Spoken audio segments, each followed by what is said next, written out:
Hey guys, welcome back to Gamechangers podcast.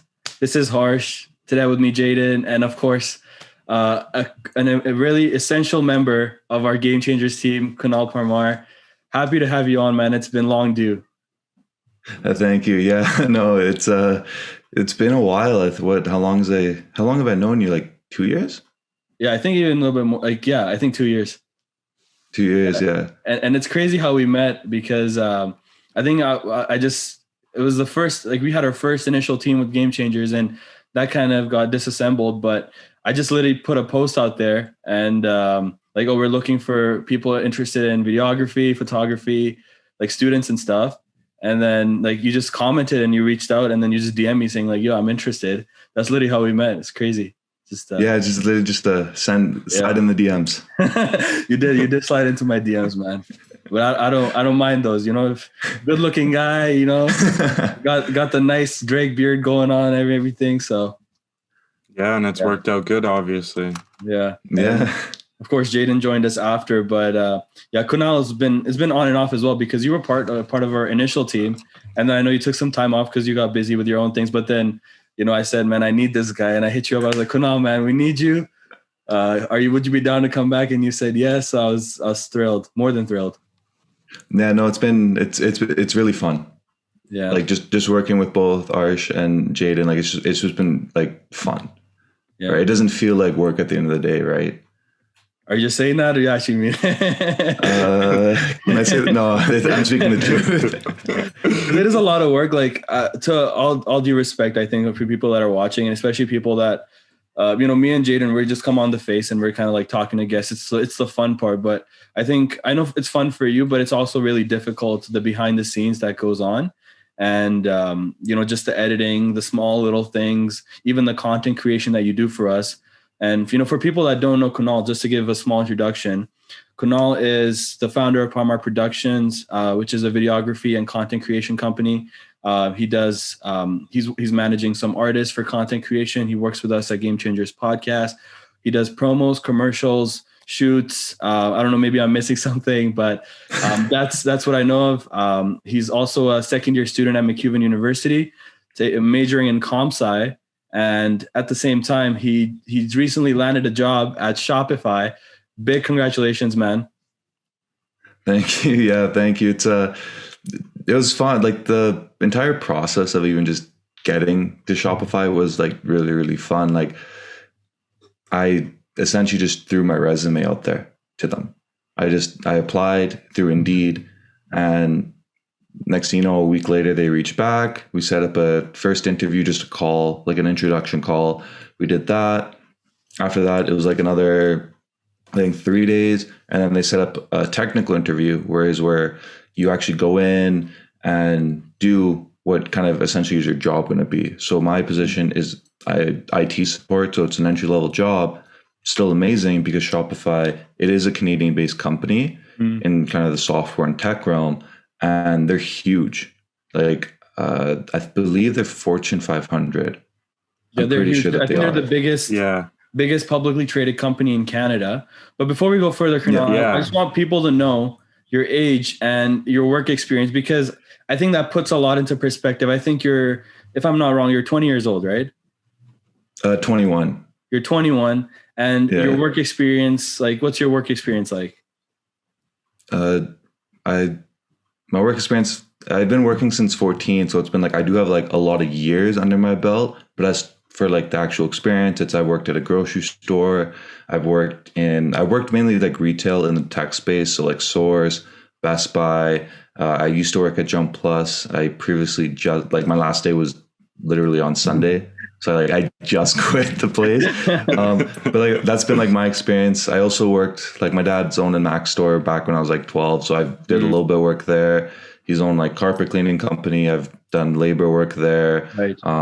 I do help him like detail cars as well. So it's just like, I do have like a vast range of work experience, but it primarily focuses on retail tech or in the tech space. Yeah. And I think it's really great because like it just kind of, sometimes when we think about, Shopify, that's a big, big name. right? So we were often kind of put off by like, even Jaden was shocked when I tell him, like, Kunal works at Shopify, because that's the mindset, right? You're like, oh, Yeah. Shopify, that's a huge company. Oh, maybe it's really difficult to get into a company like that. But I think and even I thought that when you told me, I was like, dude, that's crazy. Like, how can, someone so young get into Shopify? But I think sometimes we kind of create our own limitations mentally, thinking like, oh no, it's a big company, I won't be able to work there with my level of work experience. Probably need to do this, or be a certain age, and like kind of, put a picture in our own head. But I think you kind of proved that wrong, and that's awesome, man. But I want to go into the, segue that into all that information into how do you manage your time? Because you're doing all this crazy stuff with, being a student. And I know comp sci is not easy, man. I was telling you before, I took one class and I was doing nothing else. I'm a business student. So business students, we don't even do anything, right? Yeah, we don't. Jaden, it's like in comparison. It's like, yeah. Yeah, I saw this meme that it said like this business student, he was talking to this other guy and he's like, man, everyone makes fun of me because I get Fridays off. I don't have to do homework. And they're like, oh, why are you getting a free degree? Like just without work. Literally. So, yeah. Like that. But, yeah, it's kind of stressful though. As a business student, you have to always be like at the bar on the weekend, and you have to like obviously. Yeah, you got to go out, meet people. You gotta buy some people some drinks. No one else will. The engineer students won't, but the business students don't have homework. You have to, man. What's it? Business students keep the bars open at universities. Dewey's room at the top. Exactly. That's hit those afternoons. That's what it is. But you guys are MacEwan too. Both of you are from MacEwan, so probably I don't know if you guys know those spots. But what's the MacEwan spot for? I guess Towers. Yeah. Towers? Yeah. Yeah. Nice. Okay. But yeah, so going back to the question, I mean, so you're doing comp sci, which is, fantastic. I mean, amazing. And at the same time, I know you also make websites. You also do content creation. You're doing videography. You just got this full-time job. You were working full-time before. And I mean, yeah, I don't know what else, like just life in general. There's ParmarProductions, all your work there. So I guess tell me, like, how are you managing time? Because, I definitely need to learn from that. To be fair, like my time management wasn't always like amazing. And even right now, it is not. Like what I do that like helps me out is I'll make like a to-do list of what I need to get done for the day.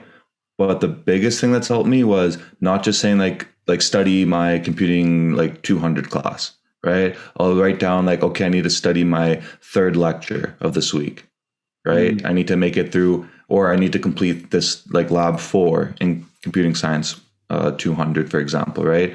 Or it's like if I'm taking like a finance class, like, okay, maybe complete 2 chapters, write all your notes down, right? And then just check mark it off every time I finish a task. That way it's just like I can feel that progress is getting done at the end of the day. Because it's just like if I just put study finance or study computing science, I can stare at it for 10 hours and feel like I've done nothing. Whereas if you have like a quantifiable and attainable target or attainable goal, then you're able to kind of limit down the list. And then as well as like you don't want to like quote unquote overwork yourself either. I'm a very bad example of that. Yeah, so how do you do that? Because I know, because you work like crazy, and I know like you sleep sometimes, like you barely sleep.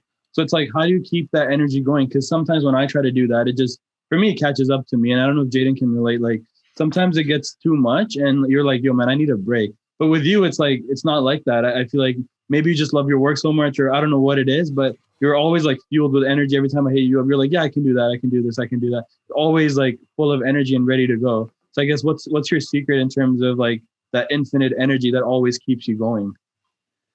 Probably a lot of Red Bulls. I don't know, I'm kidding. Honestly, it's just like I'll have like a rest day. Yeah, exactly. Red Bull gives you wings. But yeah, no, it's like yes, like, you have your days at work. I think Elon Musk has said this. Jeff Bezos, Bill Gates. Bill Gates is the best example of this. He has like a think week where he leaves everything. He goes out to a cabin. He sits there for a week. No technology, no phone, no nothing. I can't do that at all. But like essentially my think week or think day would just be like taking like maybe a Saturday or a Tuesday, just kind of, okay, let's not do any work. I'll go hang out with maybe some friends, or, maybe I'll play some Call of Duty, or, catch up on some Netflix. So like, I think it's very important to have like, you don't even like you can have a whole day, you can have a few hours. It depends how you are as a person. Not everybody is the same, right? Like what works for me may not work for the next individual, right? So it's like for me, I'll take like maybe a few hours just to take a break, or like when I'm like studying or editing, right? I will remind myself every hour, just go for a 5-minute walk around the house, because we're all at home now for the most part, or at least me now, especially, right? So it's just like sitting in a chair for 8, 9, 10 hours gets tiring. So it's like, I'll have a reminder, an hour goes off, I'll go take a 5-minute walk. And then every like 3 or 4 hours, if I haven't worked out yet, I'll just quickly just do a workout. Right. And yes, I do have a home gym, but it's nothing crazy. It's just like, it's just weights, it's a bench, it's a lot of resistant bands, but it's like, it's something to help me keep active and kind of like keep my blood flowing at the end of the day as well. Because if you're sitting, I feel just like you lose that energy, because energy doesn't stay still, right? Energy is always moving in a physics aspect, right? Okay. Yeah, you're right. That's like, that's what helps me. That's true. Like kind of momentum, like you just keep that momentum going, and then it just, you're just in that flow, right? But yeah, I mean, thanks for sharing, man. I think, and I really appreciate that, kind of like how you, because I think sometimes overworking is getting glorified these days, and it's like, and sometimes like we're neglecting mental health and physical health and all those other important, like social health, all those other important aspects that really make up of, like, I would say, just life success altogether. Right. So it's great to hear that you actually have like a day off where you just don't do anything. And I actually used to do that. And in my experience, like that detox kind of like, because you don't have any access to stimulation of that sense, then it just kind of, I don't know if you can relate. It just kind of like you get hungry going into the next day saying like, yo, I have all this work to do. And I'm kind of pumped to do it, or I'm kind of pumped to like, get behind it. I don't know if you can kind of relate to that. Yeah, no, like 100%, right? Because like you take kind of that rest day again with that like stimulus, right? I think even you were the one who told me about it, actually. Yeah. Right. I was just like, dopamine when you detox. kind of get rid of that, dopamine detox, right? It's just like the phone, like your like cell phone, computer, any piece of technology is like, it's a source of dopamine, right? Your TikTok, your Instagram, your Twitter. Right? You get like dopamine off liking, sharing, commenting, and everything. And there's nothing bad with it, right? I feel that's another thing too, that, there's two kind of sides to it, right? Some like one's far right, one's far left, right? Again, everything is good in moderation. And it's just, even just taking a day of just not even looking at like your phone, or like, just kind of staying off of it, maybe going out for a drive, grabbing food to eat, trying out a new restaurant, right? Supporting, like trying out like a local restaurant that you've never heard of, right? Like things like that. That keeps your creativity going. I feel like, because you also have time to yourself, right? At least for me and some other people that I know and have talked to, creativity really comes from just kind of being with yourself, right? Like I bounce ideas off people all the time, but some of my best ideas have just come from me kind of just out in a walk, or out on a drive, or even just like laying in bed. That's true. Right? Like empty minds. Yeah. Yeah. Right. And even just like, I know Jaden's a big advocate for this, but reading. Oh yeah. Right. Just like I've tried, I'm terrible at it, but I've tried to read a little bit more, and I've noticed like it helps you a lot. Yeah. I find even if you can get audiobooks too, because it just introduces new ideas and kind of makes you think in different ways. Yeah, exactly, I gotta get on this. You guys are killing it, man, with the book reading. It's tough because you're so used to all this other like strong sources of stimulation that even just the thought of like sitting down, it's super tough. Like just not doing anything, just reading with that focus. It's like like kind of like a drug addict is like itching for. It's literally like the same effect. That's literally the feeling. It's like you're itching to pick up your phone. You're itching to do something that gives you like a high source of dopamine, right? So it's exactly. It's challenging. Yeah, and that's how like again, as a computing science student, right? It's how like Instagram and TikTok kind of operate as well. It's like the longer time you spend on the platform, right, the better it is. So they essentially reward people for spending more time on the platform, right? Because then you just get more dopamine and you don't want to get off, right? A lot of people can relate to this, especially with TikTok during like 2020 when it just like exploded. right? People just download it and then we're on it for like hours and hours and hours. Oh yeah. Right? I had Because to there's a sudden delete change it. in like, yeah. I deleted put a it like timer. 1 year ago in March, and I'm like so tempted to get back in it, but I just can't. And it seems like it's gotten like a little bit more like toxic and a little bit more like addictive, and I'm just like, I can't do it. The one that catches me off guard is Reels, because I go on Instagram. Yeah, that one now I have access to I that. go on Instagram with something else, and even on your normal photo feed, they'll have like little like hints of like it's like a reel. Like a reel, like just hitting like 3 reels. I think that's what they show. So like I just go on there for something else, and then like literally it's been an hour and I catch myself, I'm like, yo, I did it again. But anyhow, going forward, yeah, and on mine, it's like they like tempt you because they're like, they have like this girl twerking, and I'm like, oh, that's super nice. I wonder what brand her clothes are, and then I get I get caught into it. That's it. Cue the music. No, just play, but yeah, it gets you. Anyhow, going onwards, I want to talk about ParmarProductions, because I know that's like that's your brainchild, that's your main thing, and I want to get a sense of like where that journey started, kind of how it progressed, and I know now you're doing really well for yourself and you're getting a lot of ads. Like, where at this point, you're getting paid for your service, and people know your brand, you're managing music artists, a lot of different things. So I'm kind of curious to know, I guess, where did it start? What was your mentality while you were building it up and your approach? And I guess, how are things going now? Yeah, so like it started, what was it, 2019, to be honest? 2018, right? That's when I was like, I took photos as a kid, but it was like, whatever. But I wasn't like into it. And then like 2016, 2017, I had some friends in high school that were like photographers. They did a lot of like sports photography, especially into basketball, right? So that somewhat interested me. And in 2018, I actually found this YouTube channel. Well, his name's Christian Guzman, owner of Alpha Elite. It's a brand. It's a company in Houston, Texas. It's like a athlete, sportswear brand, right? And just like seeing like how his videos, and his content creator at the time, Nabil, how like he was just able to take somebody and immerse them into a full story. That's what kind of got me in 2018. And then my friend, Atul, he actually gave me like my first like actual camera. It was a Canon 7D, I believe, 70D maybe. But it wasn't like the best by any means. It was like a 10-year-old camera, but it was just like we had fun with it. Like we would see each other, we'd like just film random things, take pictures at random places. We try different things. Like there's times where we try to make sets in our homes like that look like really, really cool, and it didn't work out, but then some did. And I believe like that helped me kind of see what works and what doesn't, kind of trying things out and kind of get more ideas off of that, of what works, and then continue to push that later. So then like in 2019, that's when I kind of made like my camera purchase, right? So I bought the Sony a7 III, right? I didn't buy any lenses with it and no lighting. So I was still very new at this, right? And again, I was just shooting with it.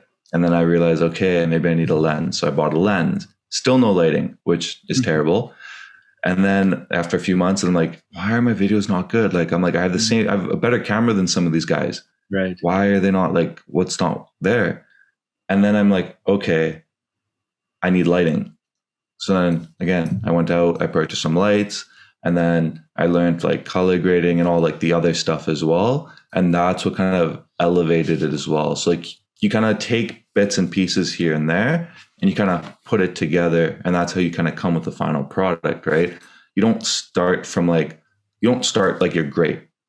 Right? You kind of start like, okay, I'm getting into this. I may suck at this, or I may be okay at it. But then you kind of slowly get better. Like you get your reps and you get your repetitions in, right? For people who played sports, whether that's soccer, basketball, hockey, right? I'll use basketball because I was a basketball player, right? I'm never going to score a 3-pointer or a dunk, or I won't even make a dunk if I don't try. Doesn't matter how high I can jump.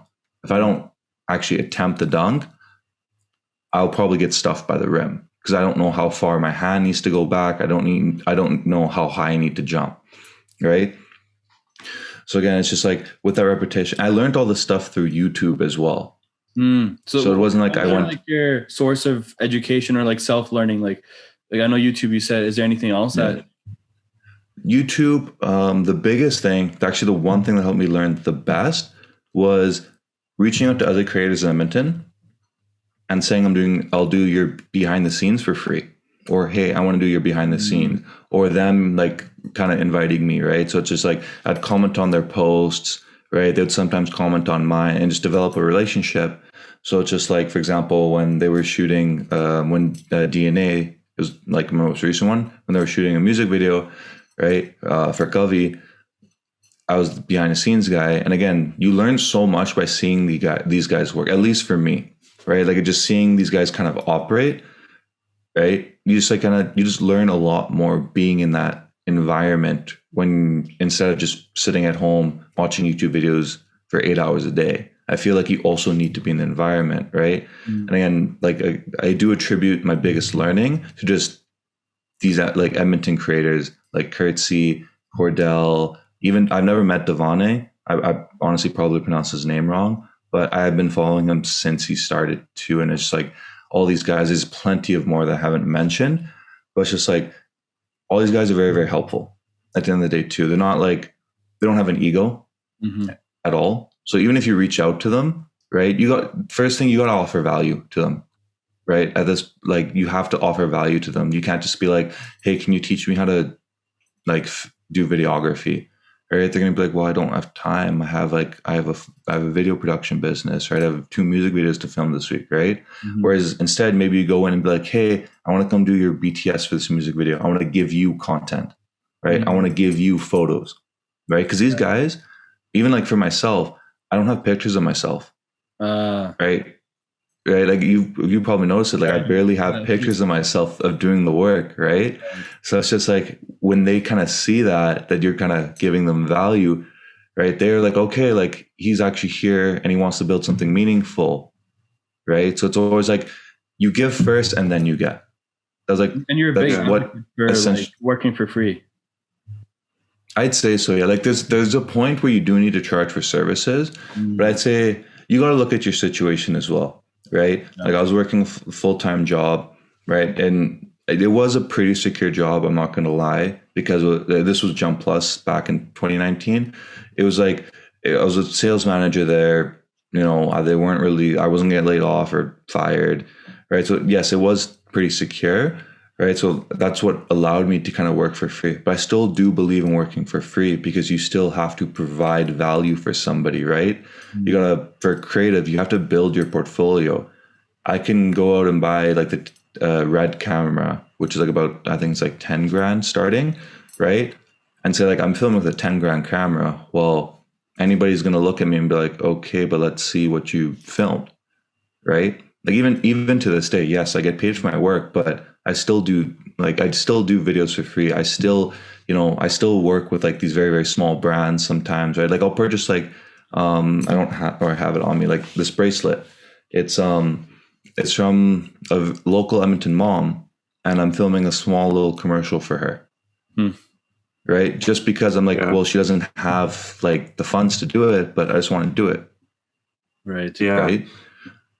Like even like stuff like that. Like you can film anything in your house. Like I do drink a little bit of Red Bull. I think it's a common trait between creatives, but like a Red Bull can, or like, you know, if you're into cars, like you can film like, you know, your detailing sprays, your clay bars, even like the what's it called?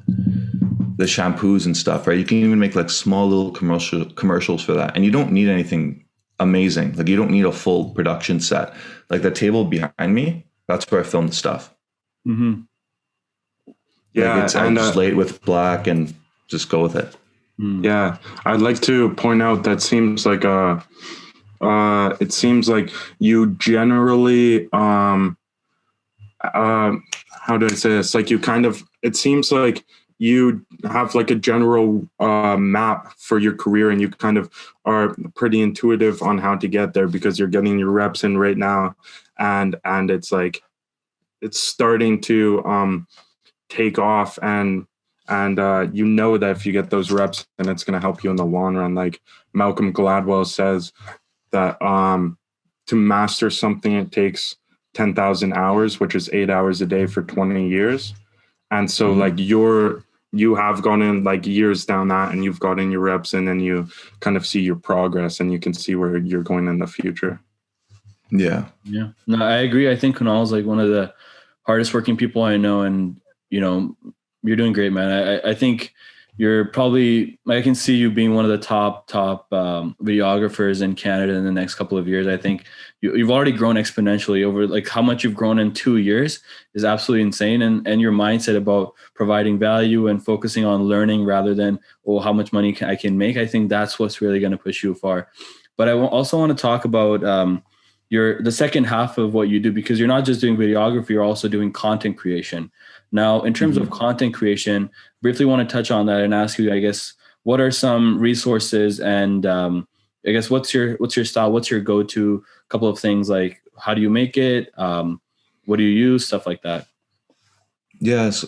So for content creation, I use like Photoshop and Illustrator, but a lot of the times, like for example, like the Operation Warmth, the charity, we use mainly like Canva. Or Adobe Spark Post. Right? So there is resources out there such as like Canva, Adobe Spark Post. There's a couple others, I just can't remember their names, but those two are some of the best. For Canva, it is the premium version is free for students as well. It's got to register with your really? Yeah. Not many people know about it. You have to go to like I GitHub. paid for it. Oh, yeah.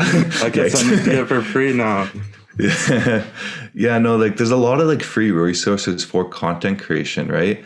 And another thing with content creation, you don't want to compare your kind of stuff to something of Coca-Cola's or Pepsi's or Nike or Adidas, right? You kind of want to stay not within your lane, but kind of be like, okay, this is like my chapter 1. This is my chapter 2. I'm not going to compare it to Nike's chapter 300, where they had like millions of dollars to spend on marketing or like content creation. And so like, okay, what can I do right now to put out like the best quality content that I can at a rate that I can keep up, that is consistent. And that would be the key. Yeah, because you can post, like if you can post 20 times a day, sure, but that's a little bit overboard, right? But let's say like you can post maybe only once a week, right? Not a problem. You'll post once a week, but then just post consistently, right? If that's a quality piece of content, you can post consistently, right? With stories, especially for content creation, now you don't need to create something. You can just story anything. Like Harsh, you're again an example of this, right? You started doing reels, you started doing TikToks for life coaching, right? That's something you've never done before, right? And it's like now it's just like it takes maybe 20 minutes to film, do like a little bit of editing to it, and just kind of post. And stories just gives brand identity in terms of content creation, right? They see the face behind the brand. They see like what the brand's working on. Most people view stories than actual posts in this day and age. They still do posts, but it's mainly stories. Stories is what's like, you'll get like 7, 8, 9 touch points. And then they'll maybe like view your profile or connect with you or even ask about your service or product you're offering. Right. Yeah, stories is amazing. Yeah, and even like there's so many, like, I guess, ways to promote your content. I think kind of like what Gary Vee says in terms of content creation, just like keeps coming back to me, where he just says, just make content. Don't worry about making it perfect. Don't worry about what it's going to look like. Just focus on making it and putting it out there and amplify it using all these different, because if you make one piece of content, guess what? You can post that on your personal page. You can post that on your business page, on LinkedIn, on Facebook, on TikTok, wherever. Like, there's like 6-7 ways you can amplify it, and then you can repurpose it. You can keep reusing it time after time. Like sometimes I see, maybe even Gary Vee repost the same thing. Maybe he posted like 5-6 months ago, right? He'll repurpose that same piece of content, because people forget. You watch something, you forget. Exactly. I don't know, watched like an hour ago. So keep repurposing it and then amplify that one piece of content through different pieces, right? Exactly. Yeah, there's actually an artist in Calgary that I'm following. His name is Cam Prada on Instagram and TikTok. I've been following him on TikTok, right? He's been consistent with his posts, right? Like a couple posts a week. And they were just him filming like his iPhone, right? and he dropped a lot of content before even dropping a song. But that built up like a kind of a following, right? So when a song came out, he didn't have to put the money into marketing so much because he was utilizing TikTok. His second song, again with TikTok, he had one video blow up on TikTok, just one. It had 4.3 I think million views, right? Just that one video, and he kept reposting it. I've been following him, so he's been at the top of like my For You page. So I saw the video 4 or 5 times. But you know, you're talking. Let's say we talk about Edmonton. That's 1 million people. 1 million people aren't going to see your TikTok. So even if you take your post down and repost it maybe 2-3 times, and it starts picking up more traction, that's all good, right? Again, it's that one post. That one post that got on 4.3 million views generated, I think, about 12,000 pre-saves. Again, he spent $0 on marketing. I think his streams were at, I think, 30,000 last time I checked. Again, now he's probably spent a little bit on marketing. I'm not that, like, I don't know him personally. Just know of him. But again, it's just, that's the power of just posting consistently. Again, you don't need to have the best camera, the best gear, even the best microphone, right? You can still post your content as long as you target the right people. That's the biggest key. Your content's going to work, right, with the right people. And again, even if your content isn't working, you can adjust it. It's at the end of the day, it's just like people change. Like TikTok, right? Vine was kind of like TikTok back in the day, right? Yes, Vine was huge, but it didn't like grow like how TikTok was.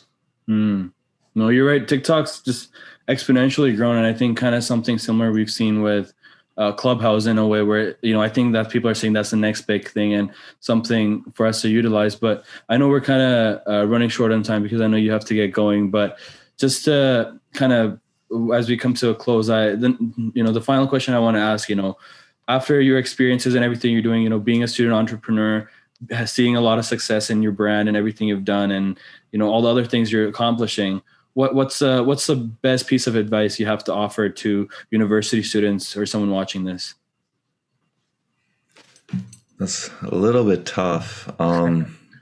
I'll say maybe like 2 pieces because I have 2 in my mind. So I guess the first thing, for this goes for like anybody.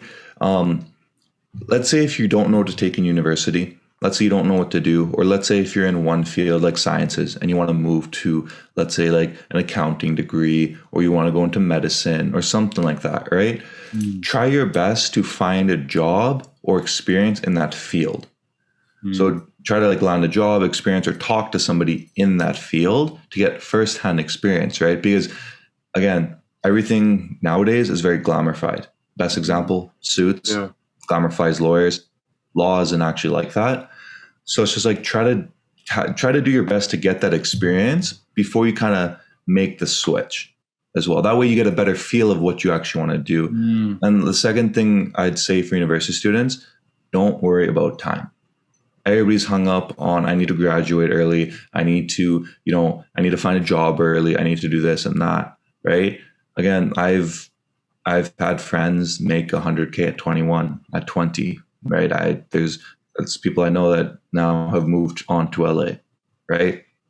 Again, there's that side, but there's also another side where people are still trying to get into university. Some of my friends that I know of, right? So it's just like everybody's kind of goal and progress is different. So you like don't compare to other people, just focus in on yourself and be like, hey, as long as I'm better than what I was yesterday, that's all that matters at the end of the day. Because if you improve 1% every single day, that's 365% over the year, right? That's almost 1,000% at 3 years, right? So at 18, let's say that's 3 years, right? That's 21, 22, depending on when you go to university. You're still very, very young, right? Yeah. Big facts. Yeah, I big can facts. definitely see that because I can relate to that as well. You go ahead, Jaden. Yeah, like because it's easy to see like some people in like let's say the finance space, which lots of me and my close network like that kind of stuff. It's really easy to compare yourself. Like there's some 19-year-olds that have like 1.5 million right now, and it's really hard to not compare yourself to them when you just have to realize like Like I'm doing my own path, and things are going to end up differently for me, like it does for everyone. And you can't really force things, and you can't really expect things, and it's just different for everyone. Yeah. And I think the first part you said about like just, trying what you're interested in, I think that can really give you an idea if you're really going to like it or not. And that can also allow you to explore multiple things, right? You go on from one thing to another thing to another thing. You keep trying different things and seeing, what you like. And I think, I don't know who said this, but it's like the worst case, the worst thing that happens is you at least found out what you don't like, right? So exactly trying out different things, and especially our age, like most of the kids are living at home with parents and stuff. So not much liability, but a lot of freedom to take risks. And even the second part you said with, just being patient and focusing on your growth instead of comparisons, because it's really easy to compare these days with how media works. But yeah, I think you said it best, man. Like spot on. I completely resonate with both aspects. Like perfect piece of advice. Thank you, man. Thank you guys for allowing me with this platform again. Like it's just, again, if it's a full circle for me as well, right? Being there is like for 2 years ago, meeting Harsh, right? And kind of working with Gamechangers, taking that break and then coming back as well. And now it's, again, just fully completes a circle. Yeah. It's a wholesome moment. It's a picture perfect moment even for me too. Like it's fantastic that I get to promote you, and I get to, especially, you deserve it. Like if there's one person that I know, personally in my circle who I think deserves it, I think it's you. I rave about you to everyone, my mom, my parents, like my friends. I'm like, this one guy, man, I don't know how he works so hard. I don't know how he does it. It's like, it's inspiring for me. And I'm sure like for people that are listening, like it's definitely inspiring for them as well. So, thanks for the opportunity, man. Thanks for coming on. It was really a pleasure to kind of do this in a formal setting. I know we talk all the time, like every day, talking all the time, texting, all of us, but it's really great to be able to do this in a formal setting and, have you on as a proper guest. So thanks for your time. Thanks for your energy. Thanks for your knowledge. Thank you, guys. Yeah. And I think this was long overdue, and it was really nice talking to you about how you have progressed so far in your career and what's coming in the future. Yeah. Thank you. Yeah. It's like, it was a pleasure to meet Jaden too. And when Arsh introduced me, right? So again, like this guy, big advocate on reading, big advocate on self-growth, right? And the hustler too, like you work and you go to school. Yeah. As well. And same with Arsh. Yeah. Yeah. Yeah. It's just mentality, right? Like energies, frequencies that really connects. But yeah, man, thanks again for your time. And thank you guys for watching. This is our Student Series episode 2 with Kunal Parmar from ParmarProductions. Thank you guys for the support. We're constantly trying to improve as well. Just like Kunal said, we're trying to improve 1% every time, podcast by podcast. So hoping that we can provide you value continuously, and stay tuned for the next one. See you guys. See you guys. See ya.